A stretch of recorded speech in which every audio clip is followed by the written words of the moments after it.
दिया तो इंडिया गठबंधन कुछ नहीं करेगा। उनका सबसे पहला उद्देश्य बीजेपी को सत्ता से बाहर करना। अब देखिए हरियाणा की एक बार फिर से बात कर लेते हैं। देखिए ये हरियाणा और जो जम्मू कश्मीर का चुनाव है, ये महत्वपूर्ण राजनीति परिदृश्य के राजनीतिक जो हालात हैं सेंटर के, उस लिहाज से भी बहुत महत्वपूर्ण है, क्योंकि आने वाले वक्त में महाराष्ट्र के विधानसभा चुनाव होंगे, कई राज्यों के विधानसभा चुनाव होंगे, उस पर भी इसका सीधे सीधे असर पड़ेगा। रोहन बिल्कुल ज्योति, आप देख लें, आप भी हरियाणा से ही आती है और हरियाणा की राजनीति को काफी करीब से आप देखती भी हैं, समझती भी हैं। आप देख लें कांग्रेस जिस तरह से 64 का आंकड़ा अभी पार करती हुई दिख रही है, तो अपने आप में पूर्ण बहुमत कहीं ना कहीं कांग्रेस की, राहुल गांधी की आंधी चली है 46 का जादू। जी, ये अब देखना होगा, इस पर विश्लेषण करना होगा कि ये राहुल गांधी की आंधी है या बीजेपी की जो नीतियां इसके पीछे जिम्मेदार हैं, 10 साल का एंटी इंकम्बेंसी फैक्टर इसके पीछे जिम्मेदार है, या फिर हुड्डा बंधुओं ने जो काम किया। मतलब मुझे ऐसा लगता है कि एंटी इनकम्बेंसी वाली बात जो है वो आपके गुजरात में क्यों नहीं फिट होती है, एंटी इनकम्बेंसी वाली बात मध्य प्रदेश के अंदर फिट क्यों नहीं होती है, एंटी इनकम्बेंसी वाली बात उत्तराखंड में क्यों नहीं फिट होती है, जहाँ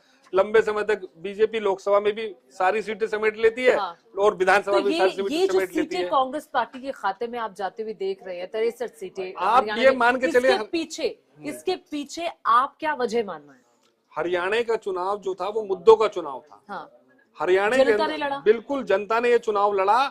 जो 3-4 मुद्दे थे, किसानी के, बेरोजगारी के, नौजवान के, ये जो मुद्दे थे, इसी पर जो है वहां की जनता ने वोट किया है और ये मुद्दों पर ही जनता ने वहां जो है सरकार को पलटने का काम किया है। आप मध्य प्रदेश के अंदर इन मुद्दों को लेकर के जाइए, आप गुजरात के अंदर ये मुद्दे लेकर के जाइए, वहां पर दूसरी तरफ ये मुद्दे पीछे चल रहे हैं। दुष्यंत चौटाला का पीछे चल रहा है। दुष्यंत चौटाला वो व्यक्ति है जिनकी 2019 में 10 सीटें आई थी और उन 10 सीटों के बाद दुष्यंत चौटाला की एक आंधी थी, बीजेपी से उन्होंने टाई अप किया, उसके बाद में अभी चुनावों से ठीक पहले जो समर्थन वापसी हुई और ये जो स्थिति बनी, ये दुष्यंत चौटाला जो पीछे चल रहे हैं उसके पीछे आप क्या देखिए, खाता भी खुलता नहीं दिख रहा है दुष्यंत चौटाला की पार्टी जेजेपी का। 10 से 0 पे आ रहे हैं, 10 से 0 पर आ गए हैं और एक तरह से देख लीजिए 0 से 10 पे भी पहुंचे थे पिछली बार चमत्कार से। जी, पिछली बार पहुंचे, अगर वो जनता बता देती है 0 से 10 पे पहुंचे थे और सीधा डिप्टी सीएम बन गए।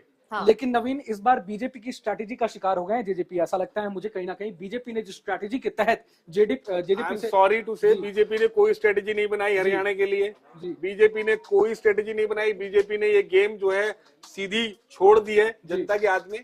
बीजेपी, आप बताइए नरेंद्र मोदी के कौन से भाषण थे वहां पर जो है जिसमें उन्होंने दावा किया? ये तो बात आपकी बिल्कुल सही है। पीएम मोदी ने, मैं आपको बताऊं, मोदी ने रैली की है, योगी ने भी रैली की है। जो माफ कीजिएगा, जो भाषण मध्य प्रदेश और गुजरात में दिए जाते हैं, ठीक है, वैसे ही भाषण जनता को मतलब हिंदू सेंट्रिक वोटों को जो है उग्र करने के लिए, उन्हें उकसाने के लिए वैसे भाषण यहाँ भी दिए गए हैं। लेकिन यहाँ की जनता में और मध्य प्रदेश और गुजरात की जनता में थोड़ा फर्क है। आदित्य सुरजेवाला पीछे चल रहे हैं। ये रणदीप सुरजेवाला के बेटे हैं, 25 साल के हैं, बाहर से पढ़कर आए हैं। ये लड़ना चुनाव चाहते थे रणदीप सुरजेवाला, इनको टिकट नहीं दिया क्योंकि राज्यसभा सांसद है। अब इनको यहाँ से दिग्विजय चौटाला भी पीछे चल रहे हैं। ये सीट रणदीप सुरजेवाला जो की खुद को मुख्यमंत्री के तौर पर भी प्रोजेक्ट करना चाह रहे थे और कई मौकों पर उन्होंने किया, अपने बेटे की सीट नहीं बचा पा रहे। जी, अपने बेटे की सीट नहीं बचा पा रहे हैं। और रणदीप सुरजेवाला, कुमारी सैलजा, तमाम लोग सीएम की कुर्सी के दावेदार माने जा रहे थे, कैंडिडेट माने जा रहे थे और दावा भी ठोक रहे थे।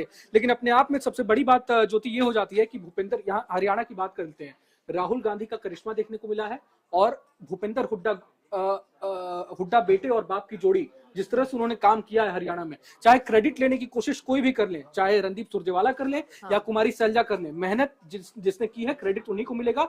और कांग्रेस जिस तरह से अब जीतती हुई दिख रही है, 64 सीटें पार कर गई है, मुझे लगता है 70 सीटें जाते हुए ज्यादा देर नहीं लगेगी जिस तरह से।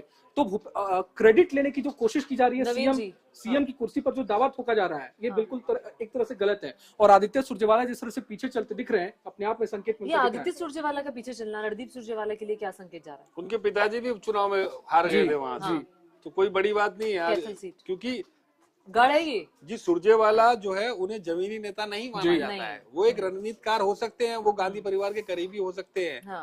और कैथल सीट से पहली बात, हुड्डा साहब ने भी पूरी कोशिश की है कि उनके जो प्रतिद्वंदी हैं या उनके जो कैंडिडेट है वो किसी न किसी तरह से पीछे ही रहे। तो इसमें कोई दो राय नहीं है। शैलजा गुट के जो नेता हैं वो अपने चुनाव जो है अपनी तरीके से लड़के आगे बढ़े हैं और चुनाव जो है